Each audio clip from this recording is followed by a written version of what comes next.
এবার শনি কখন নিষ্ক্রিয় হয়, শনি গোচরে কখন নিষ্ক্রিয় হয় বা জন্মকালীন কখন শনি নিষ্ক্রিয় হয়। শনি মূলত আমরা জানি যে নিচস্থ থাকলেই শনি অশুভ থাকে, কিন্তু শনি নিচস্থ থাকলেই যে সবসময় অশুভ ফল দান করবে সেটাও কিন্তু নয়। শনি অনেক সময় দেখা যায় নিচস্থ থেকেও রাজযোগে আবদ্ধ থাকে। শনি যদি কখনো নিচস্থ থাকে এবং সেই শনি যদি পাপগ্রহযুক্ত পাপগ্রহ দৃষ্ট থাকে, শনি নিষ্ক্রিয় হতে পারে।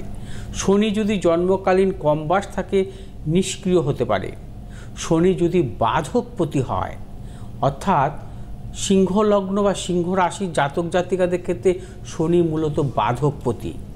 অতএব অনেক ক্ষেত্রে দেখা যায় যে সিংহ রাশি জাতক জাতিকাদের যখন ওই শনির গোচর চলে, সেক্ষেত্রে কিন্তু নানা রকম অশুভ ফল দান করে বাধকপতি হয়ে। অতএব সিংহ রাশি জাতক জাতিকাদের ক্ষেত্রে কিন্তু আমরা শনি যখন বিশেষ করে যে এখন যে শনি সিংহ রাশির সপ্তমভাবে অবস্থান করছে, এটা কিন্তু বাধকপতি, অর্থাৎ গোচরে বাধকপতি, অর্থাৎ গোচরে শনি হচ্ছে বাধকপতি অবস্থায় আছে। এই ক্ষেত্রে কিন্তু সিংহ রাশি জাতক জাতিকাদের ক্ষেত্রে কিন্তু শুভ ফল দান করবে না। ঠিক তেমনি মীন রাশির ক্ষেত্রে শনি বাধকপতি হয়, অনেক ক্ষেত্রে মীন লগ্নের ক্ষেত্রে বাধকপতি হয়। সেই ক্ষেত্রে শনির দশায়, মীন লগ্নের জাতক জাতিকাদের শনির দশা অশুভ ফল দেয়।